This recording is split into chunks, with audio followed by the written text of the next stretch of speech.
Bonjour, nous voici sur la commune d'Ancenis. Nous sommes à moins de 10 minutes à pied de l'espace 23 d'Ancenis pour découvrir cette grande maison qui est une maison familiale avec rez-de-chaussée et nombre de chambres à l'étage et puis garage sur le côté.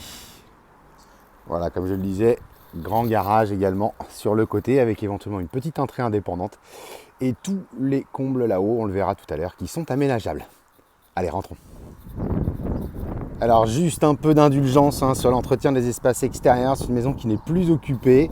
On a une grande cour devant, on est exposé plein sud en façade. La porte d'entrée va se trouver sur le pignon ici. Et nous avons une parcelle de jardin, alors bien plus grande qu'il n'y paraît, puisque le fond du jardin est quelque peu en biais. Et on a effectivement ici un espace de verdure, un environnement très calme de ce côté-là avec des espaces verts.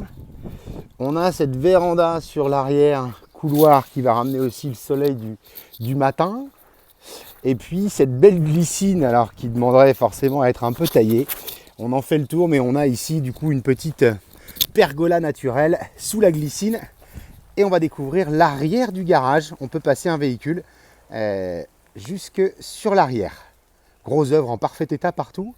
Et menuiserie, vous allez le voir, tout en double vitrage. Voilà, idéal pour la famille. Donc cette maison très spacieuse, on a quasiment 200 mètres carrés. On a ce petit hall d'entrée qui dessert donc un couloir d'un côté qui va distribuer salon. On va y aller tout de suite. Salon et salle à manger au fond.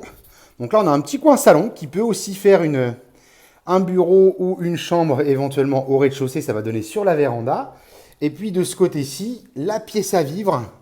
Donc on a 35 mètres carrés d'espace de vie, menuiserie double vitrage PVC, juste cheminée, un volet que je n'ai pas pu ouvrir là ce matin, mais pour le reste une pièce assez spacieuse, chauffage central, gaz de ville, menuiserie changée. On est simplement sur de la décoration au niveau des travaux à effectuer dans cette maison. Décoration, je le disais, malgré tout, si on souhaite abattre les murs qui sont des murs de refend ici entre le séjour et la cuisine, c'est possible. Là, autrefois, c'était l'entrée. C'est deux murs porteurs, mais qu'on peut tout à fait abattre en passant ici. Donc, une petite arrière-cuisine. Cuisine entièrement aménagée et partiellement équipée de ce côté-ci qui recommunique avec le hall d'entrée. Et une première salle de bain au rez-de-chaussée. Alors, les toilettes en face de nous. Et une salle de bain qui, je dois dire, malgré l'époque, a bien traversé le temps, puisqu'effectivement, on retrouve un verre un peu des années 70, mais qui reviendrait éventuellement pour être conservé en l'état, au moins dans un premier temps. Alors ensuite, à l'étage, on va grimper les marches, tout le coin nuit, avec une salle de bain également à l'étage, 5 chambres en tout ici. Alors ici, malgré effectivement le rangement qu'on est en train d'achever, on va retrouver parquet flottant partout, tout est détapissé. On n'a plus qu'à repartir sur l'existant. On a cette salle de bain, je vous l'accorde, qui n'est peut-être plus au goût du jour.